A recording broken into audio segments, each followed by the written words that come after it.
Imagine a battlefield where the tanks weigh less than a soldier's pack, where the roar of an advancing division is nothing more than a needle hitting a record, where the difference between victory and a massacre isn't found in the caliber of a shell, but in the stroke of a paintbrush in the height of World War II as the world burned. The United States unleashed its most secret weapon, not a bomb of fire, but a masterpiece of deception. This is the story of the 23rd Headquarters Special Troops, a band of artists, actors, and sound engineers who fought the Nazis with shadows and echoes. They were the Ghost Army, and they saved thousands of lives by perfecting the art of being nowhere and everywhere all at once. History is usually written in lead and steel. We remember the thunder of the Sherman tanks and the relentless grit of the infantry. But hidden in the fog of the European theater was a unit of 1,100 men whose primary tools were rubber, silk, and imagination. In early 1944, the US Army did something unprecedented. They didn't go to the rural heartland or the industrial centers to recruit these men. They went to the classrooms of the Pratt Institute. They went to the offices of New York advertising agencies. They went to the prestigious halls of the Cooper Union. They were looking for the creative elite men like future fashion icon Bill Blass, minimalist artist Ellsworth Kelly, and photographer Art Kane. The mission given to these bohemians was a fever dream. They were to stage a traveling roadshow of war. At this stage of the conflict, the Nazi war machine was a wounded but cornered predator, deeply entrenched and lethal. Every Allied move was watched. Every radio frequency was scanned. The Allies needed a way to stretch the German line thin, to make them see threats that didn't exist. They needed a ghost to haunt the generals. To understand the Ghost Army, you must understand the three pillars of their craft. First, the visual. The unit was equipped with a fleet of inflatable rubber tanks, jeeps, trucks, and airplanes.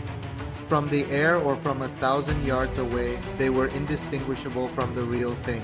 But up close, they were a miracle of engineering. A single soldier could flip a tank over with his bare hands. 4 men could carry a battalion on their shoulders. These weren't toys, they were hand-painted with oil stains, rust, and serial numbers. The artists used perspective and shading to make flat rubber look like cold, heavy steel. Second, the sonic. The Ghost Army knew that a tank doesn't just sit there, it makes noise. They turned to the cutting-edge technology of the 1940s. Wire recorders. Engineers traveled to military bases to record the visceral, gut-shaking sounds of real armored divisions. They captured the clanking of treads, the shouting of commands, and the grinding of gears.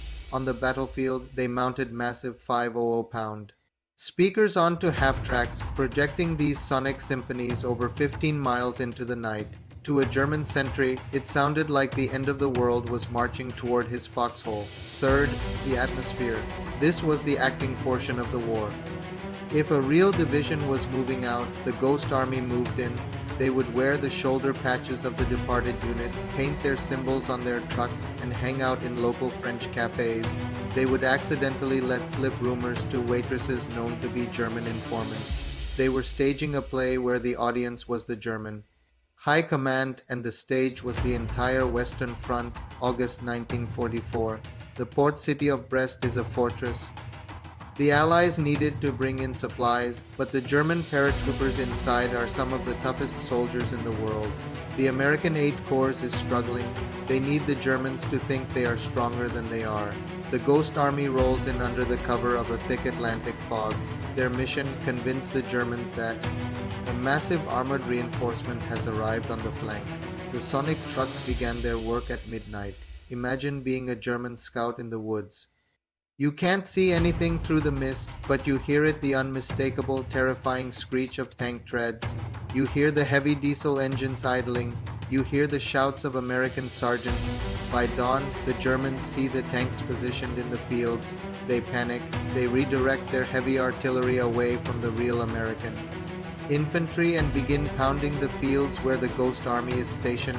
The men of the 23rd have to dive into foxholes as real shells explode around them, shredding their rubber decoys. But the plan works. The Germans waste their limited ammunition on air and rubber, allowing the real American forces to breach the city's defenses. It was a masterpiece of gaslighting. December 1944. the Ardennes forest, Hitler launches his final, desperate gamble. The bulge in the Allied lines is a catastrophe. The weather is sub-zero, and the fog is so thick that Allied planes are grounded. The Ghost Army finds themselves in a terrifying position. Usually they operate behind the front lines, but now there are no lines.